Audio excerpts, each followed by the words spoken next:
안녕하세요, 여러분. 꿀단지입니다. 자, 이번 시간에는 세포가 모이고 모여 개체라는 이름으로 우리가 함께 우리 몸이 어떻게 구성되어 있는지, 그리고 식물과 동물의 그 기관의 차이점이 무엇인지에 대해서 알아보도록 하겠습니다. 그럼 시작해 보도록 할게요. 자, 동물은요, 우리가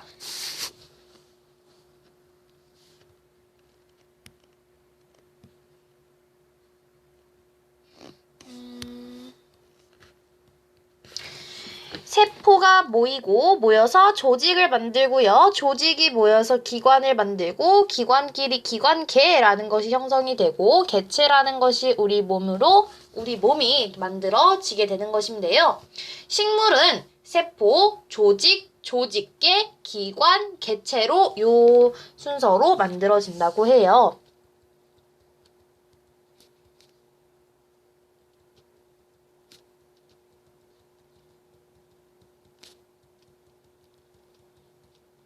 네, 요 순서대로 뭐가 만들어진다? 식물은 요런 식으로 구성이 된다라는 것입니다. 요거 기억해 주시고요. 자, 이거는 솔직히 지금 중요하지 않아요. 지금 중요한 거는 동물. 세포, 조직, 기관, 기관계, 개체 요렇게 됩니다. 자, 그러면 한번 보도록 하겠습니다. 자, 세포라는 것은요, 우리가 상피세포가 모여서 상피 조직을 이루는 것처럼 모양과 기능이 비슷한 세포가 모여서 조직을 이루게 됩니다. 그래서 조직이 이루어졌고요. 자, 조직 중에서도 상피 조직, 신경 조직, 근육 조직 같은 것들이 모여서 뭐가 만들어진다? 다음 단계인 기관이 만들어진다. 자, 그럼 이 조직들이 모여서 기관이 만들어졌으니까 소화에 관여하는 여러 기관들이 모여서 소화계를 이루게 되는데, 만약에 소화에 관여하는 기관들이 모인다면 소화계가 이루어지는 것이고요. 혈액순환을 담당하는 기관들이 모인다면 순환계가 되는 것이고, 호흡을 담당하는 기관들이 모인다면 호흡계가 되는 것입니다. 이런 식으로 소화계, 호흡계, 배설계, 순환계 이런 식으로 만들어지게 되는 것이죠. 그래서 기관계를 만들게 되는데 소화계, 순환계, 호흡계, 배설계처럼 여러 가지 기관계가 모여서 뭘 이룬다? 개체를 이룬다. 이렇게 알아두시면 됩니다. 자, 이번에도 목이 좀 많이 마를 것 같네요. 자, 우리가 순서를 다시 정리해보자면, 일단 세포들이 모여서 조직을 이룹니다. 조직들이 모여서 기관을 이루는데, 그 기관끼리 모여서 같은 일들을 하는 것끼리 모이면, 그렇죠, 기관계가 만들어지는 것이고, 기관계끼리 또 모여요. 기관계 뭐 있었죠? 호흡계, 순환계, 배설계, 소화계 이런 것들이 있었는데, 이게 하나로 합쳐진다면 그제서야 개체가 만들어지게 되는 거다. 이렇게 알아보게 되었어요. 자, 우리 몸은 굉장히 복잡한 형태를 하고 있지만 여러 기관의 공통된 기본 구조는 세포입니다. 모든 게 다 세포에서 시작해요. 맞죠? 여기 세포에서 시작을 한다. 자, 세포는 모양과 기능이 비슷한 것끼리 모여서 뭘 이룬다? 조직을 이룬다. 그러면서 기능을 수행하는데, 조직들이 모여서 일정한 형태를 이루며 특정한 기능을 수행하는 기관이 만들어지는데, 기관은 위, 심장, 폐, 콩팥 같은 것이 우리의 몸의 기관에 해당합니다. 그 기관 중에서 이제 서로 연관돼서 같은 일을 하는 것끼리 모여서 뭘 이룬다? 기관계를 이룬다. 우리 몸의 기관계에는 소화를 담당하는 소화계, 호흡을 담당하는 호흡계, 혈액순환을 담당하는 순환계, 그리고 마지막으로 중요한 노폐물 제거를 담당하는 배설계, 이렇게 4가지의 계가 있습니다. 이것이 합쳐진다면 뭐가 이루어진다? 개체가 이루어진다. 각 기관들은요, 유기적으로 연결이 되어서 하나의 개체를 구성합니다. 자, 여기서 유기적이라는 단어는요, 전체를 구성하는 각 부분이 생김새나 기능은 다르지만 서로 밀접하게 관련되어서 체계를 이루는 것을 유기적으로 연결되었다라고 얘기를 하는 겁니다. 어쨌든 이것들이 이제 개체를 구성을 하게 되는데, 우리는 다시 생각해 보자면 세포들이 모여서 조직이 되고, 조직들이 모여서 기관이 되고, 기관들끼리 중에서도 같은 기능을 수행하는 것끼리 모인다면 기관계가 되고, 그 기관계, 소화계, 순환계, 호흡계, 배설계, 이 기관들이 모인다면 개체가 만들어지는 것이다. 알아두시면 되겠습니다. 이게 끝이에요. 자, 그러면 우리 몸의 기관을 조금 알아보도록 해야겠죠? 이게 바로 우리의 몸입니다.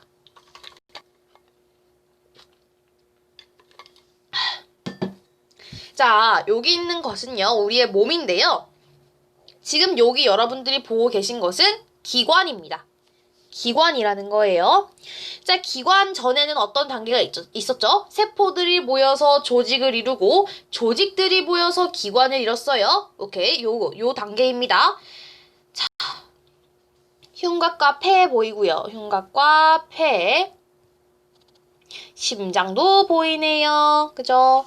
여기에는 비장도 있다고 하고요. 우리가 지금 배울 것은 소장 있고요.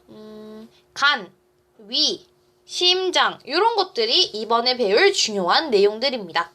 이렇게 알아두시면 되겠고, 자, 순환계는 심장, 혈관, 즉 혈액순환을 담당하는 것이었어요. 맞죠? 소화계는요, 간, 위, 소장에 이루어져 있는데 그것이 바로 그렇지 소화를 이루어주는 겁니다. 자, 호흡계는요, 배로 호흡을 하죠. 그래서 기관지 같은 것들도 연결이 돼 있을 수 있겠네요. 배설계는요, 콩팥과 관련되어 있습니다. 다시 순환계는 온몸을 순환하니까 심장과 혈관.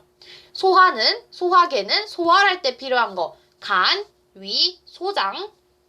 배설할 때 필요한 것, 콩팥. 호흡할 때 필요한 것, 폐. 이렇게 해서 우리의 기관계가 이루어지게 됩니다. 기관계가 모이면 뭐가 된다고요? 개체가 만들어진다고요. 이렇게 알아두시면 되겠습니다. 자, 다음은요, 우리가 영양소에 대해서 알아보는 시간을 가지도록 할게요. 이렇게 정리를 해보았습니다.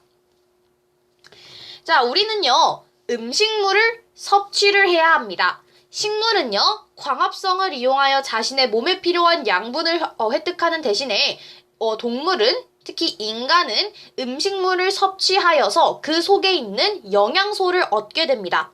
자, 영양소는요, 우리가 사는데, 숨 쉬는데, 앞을 보는데, 살아있는데 필요한 모든 에너지원으로 쓰이거나 우리 몸을 구성해주는 성분이 되기도 합니다.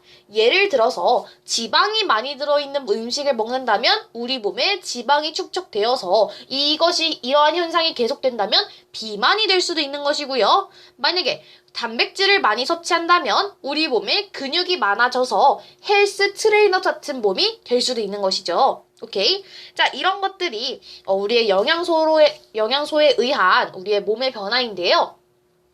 자, 우리가 이 책에서 배울 것은 우리 몸에 필요한 영양소를 총 하나, 둘, 셋, 넷, 5개. 6개 정도가 될 것 같아요. 6개. 그래서 함께 보도록 할게요. 자, 일단은 요거를 2가지로 나눠보도록 할 텐데 그 전에 우리 몸에 필요한 영양소가 6개 어떤 것이 있는지 우선 알아보도록 할게요. 자, 탄수화물, 지방, 단백질, 바이타민, 무기염류, 물 요런 것들이 우리 몸에 필요한 영양소가 되겠는데요. 더 많이 있지만 우리가 지금 이 과학책에서 배우는 것은 6개 정도가 되는 겁니다. 바이타민을 비타민이라고 생각을 하셔도 좋은데 보통은 책에 나타나 있는 걸로 암기를 하시는 것이기 때문에 바이타민이라고 이제부터는 외워주시면 될 것 같아요. 자, 탄단지 어디선가 기억이 나시죠? 아마 1학년 때 기가 시간에서 배우셨을 거예요. 탄단지 우리 몸의 3대 영양소였습니다. 이들은 우리 몸의 주요 에너지원이고요. 주요 구성 물질입니다. 우리 몸에서 주로 에너지를 필요로 할 때 사용하는 것들이 탄단지가 되겠고 우리 몸을 주요로 구성해주는 물질들도 탄단지가 됩니다. 맞죠? 자, 그리고 바이타민, 무기염류, 물은 우리가 3대 영양소가 탄단지였죠. 바이타민, 무기염류, 물은 부영양소라고 합니다. 그래서 에너지원으로 사용되지는 않아요. 에너지원으로는 탄단지가 사용이 되고 우리 몸을 구성하는 성분이 되거나 여러 가지 생명현상을 조절하는 역할을 뭐가 한다? 바이타민, 무기염류, 물인 부영양소가 해준다라고 알아두시면 되겠습니다. 자, 그래서 요렇게 확대를 해서 한번 볼게요. 자, 탄수화물, 지방, 단백질은요. 각각 이거 제가 밑에다 써놓은 건요. 칼로리예요, 칼로리. 칼로리. 1g당 칼로리를 말하는 겁니다. 그래서 탄수화물은 1g당 4kcal, 지방은 1g당 4kcal, 단백질은 잠깐만. 단백질 9kcal 하고요. 이건 제가 한번 알아보도록 할게요. 이거 둘이 뭔가 바뀐 것 같긴 한데 한번 확인을 해보도록 하겠습니다. 이따가. 자, 무기염 비타민, 무기염류, 바이타민, 물은요. 부영양소라고 했어요. 자, 봅시다. 제가 방금 설명한 여기에 필기가 되어 있네요. 다시 정리해 드리자면 3대 영양소 탄, 단, 지는 제일 먼저 우리 몸의 에너지원으로 사용이 되고 우리 몸을 구성하는 성분으로도 이용이 되지만 바이타민, 무기염류, 물은 부영양소로서 우리 몸을 구성하는 데 쓰이거나 여러 가지 생명 현상을 조절하는 역할을 한다는 것입니다. 주 에너지원으로 사용되지 않아요. 에너지원으로 사용되는 것은 3대 영양소뿐이라고 생각하시면 됩니다. 자, 그래서 우리가 이제 탄수화물, 단백질, 지방, 바이타민, 무기염류, 물로 각각의 특징을 정리를 해보도록 하겠습니다. 우선 탄수화물부터 시작해보도록 할게요. 자, 탄수화물은 제일 먼저 나타났죠. 제일 먼저 나타난 이유가 있을 것입니다. 왜냐하면 대부분 우리 몸을 구성하는 데 사용되는 게 아니라 대부분 에너지원으로 사용이 됩니다. 자, 탄수화물은 우리 몸의 주된 에너지원입니다. 남은 것은 일부 지방의 형태로 바뀌어서 저장이 되기도 하는데 탄수화물 많이 먹으면 살찐다라는 소리가 있어요. 보통 다이어트를 하시는 분들은 탄수화물을 거의 드시지 않습니다. 왜냐하면 이 탄수화물은 에너지원으로 이용이 되는데 남은 것은 일부 지방의 형태로 저장되기도 하기 때문에 우리가 여기 보시면 밥, 국수, 빵, 감자, 고구마 같은 것은 좀 먹긴 하는 것 같은데 밥이나 국수, 빵은 다이어트 하시는 분들은 보통 먹지 않아요. 조금씩 먹어줘야 하지만 극단적으로 하시는 분들은 아예 먹지 않는 분들도 있더라고요. 어쨌든 탄수화물 기억해 주셔야 할 거 뭐로 쓰인다? 에너지원으로 쓰이고 남는 것은 지방의 형태로 바뀌어서 저장이 된다. 밥, 국수, 빵, 감자, 고구마 등에 많이 들어있다. 오케이. 바로 암기되셨을 겁니다. 자, 오늘은 말하는 일이 조금 많네요.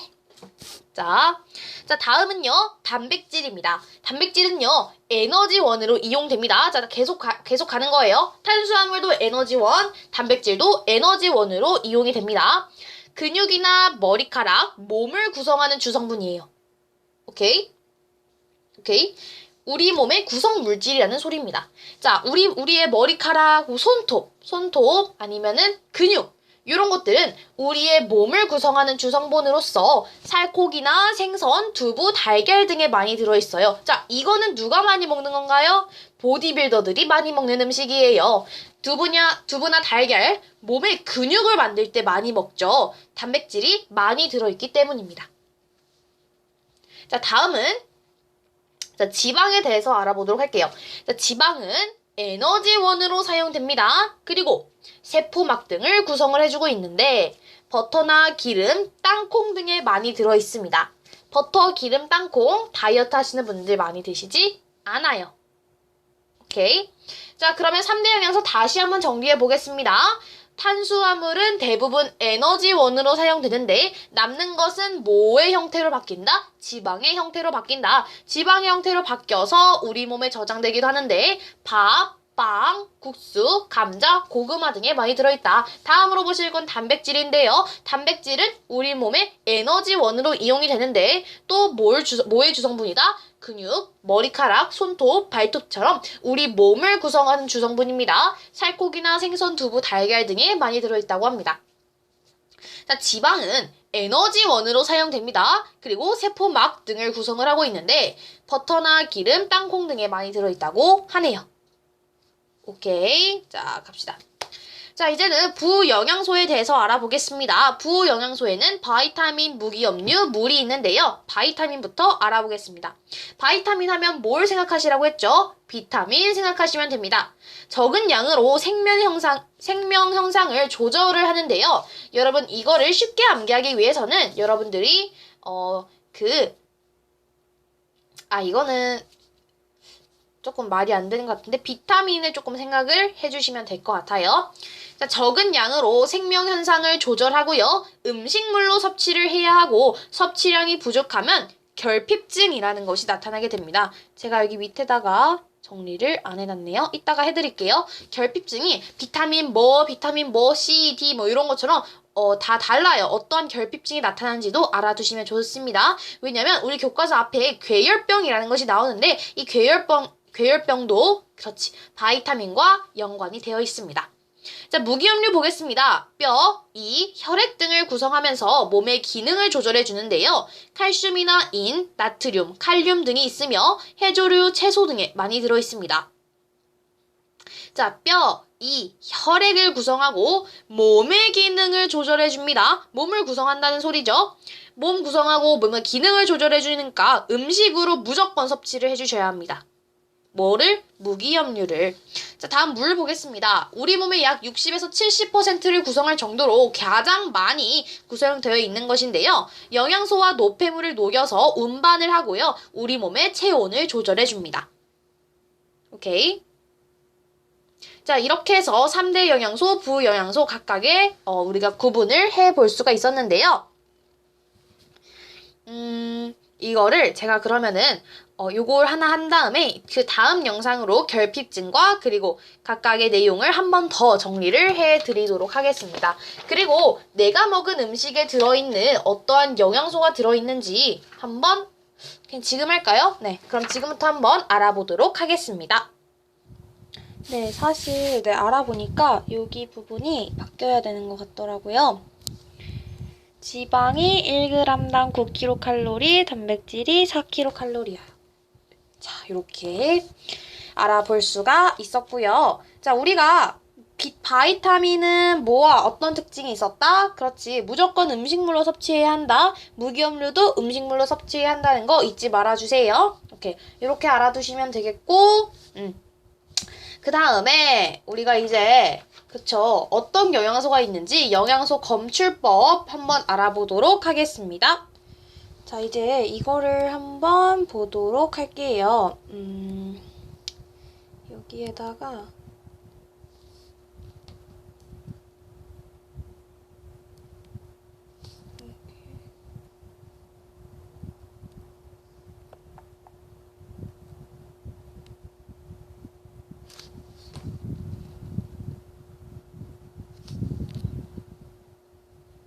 그럼 요게 쓰도록 하겠습니다. 자, 네, 볼게요.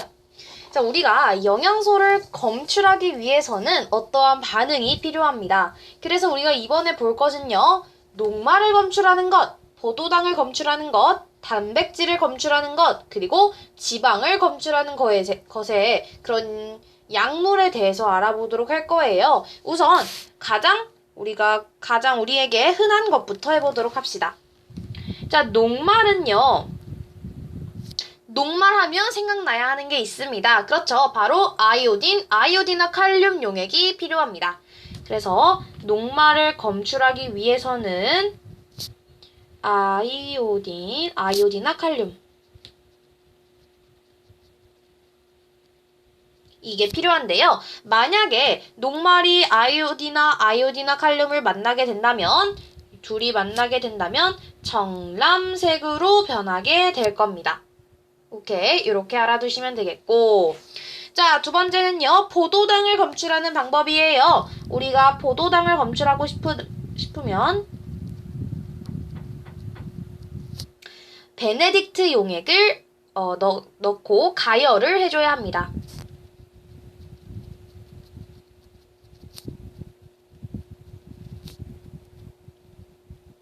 오케이, 포도당을 검출하고 싶으면 베네딕트 용액을 넣고 가열을 해주어야 한다라는 것을 잊지 마세요.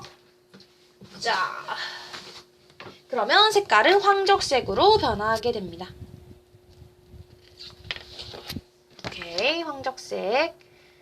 그리고 잠시만요. 네. 자, 그리고 단백질을 우리가 검출하고 싶다면 그렇지, 뷰렌 용액을 넣어주어야 합니다.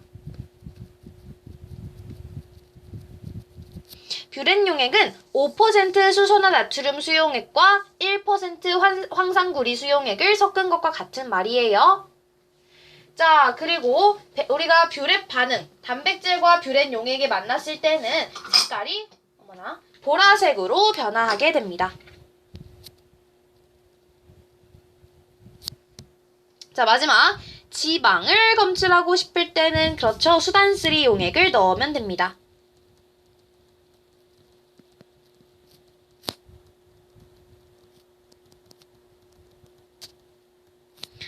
수단쓰리 용액을 넣게 된다면 조금 핑크색으로 변하게 될 거예요. 우리가 핑크색을 말할 때 제가 한번 찾아보도록 하겠습니다.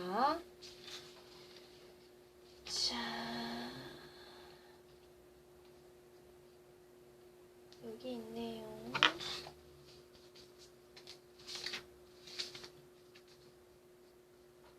선홍색으로 변화한다고 합니다. 왜냐면 원래 수단쓰리 용액이 붉은색이거든요. 자, 어쨌든 이렇게 알아볼 수가 있네요. 다시 한번 보겠습니다.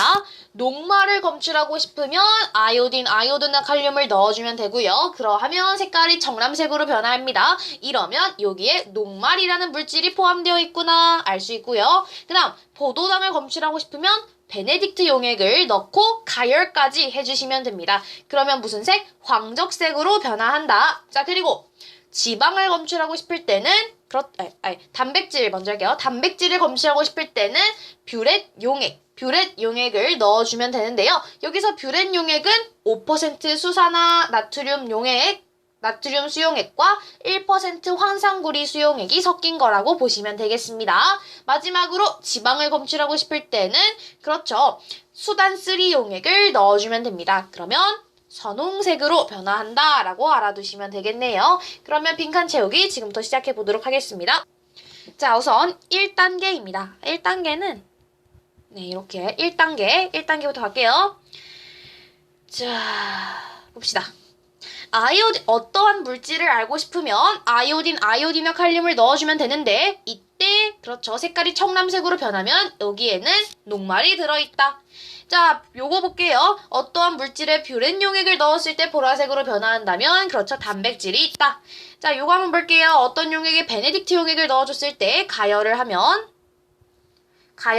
황적색으로 변화한다고 합니다. 이 용액은 그렇죠, 이 물질은 포도당이라는 것을 알 수가 있고요.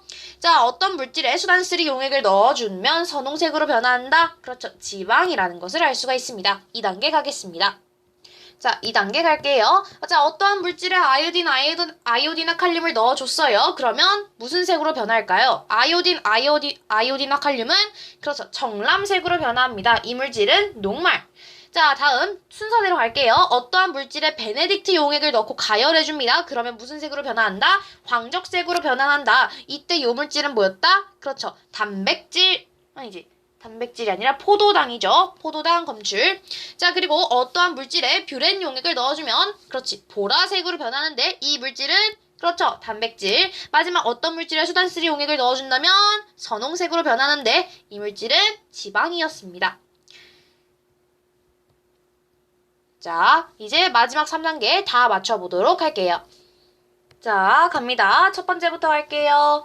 자, 어떠한 물질이 있습니다. 이 물질을 넣어주면 요 색깔은 알려드릴게요. 청람색으로 변합니다. 녹말에 아이오딘과 칼륨을 넣어주면 이렇게 되겠죠. 자, 그리고 다음은 황적색으로 변합니다. 황적색은 그렇지, 포도당은 뭐와 반응한다? 베네딕트 용액과 반응한다. 거기에다가 가열까지 해주어야 한다. 보라색은요, 그렇죠, 단백질에다가 뷰렛 용액은 5% 수산화 나트륨 수용액과 1% 황산구리 수용액이 섞여 있는 것과 같다라고 했습니다. 자, 선홍색이 나타나는 것은요. 그렇죠. 지방을 검출하기 위해서 수단 3 용액을 넣어주는 것과 같습니다. 이렇게 해서 우리가 알 수가 있고요. 자, 이번에는요. 제가 어떠한 표를 보여드릴게요. 표를 보여드리고 거기에 어떠한 영양소가 들어있을지도 한번 생각을 해보도록 하겠습니다. 이거는 살짝 헷갈리니까 이거 말고 영양소 검출 반응을 이제 마지막으로 정리하고 끝내도록 할게요.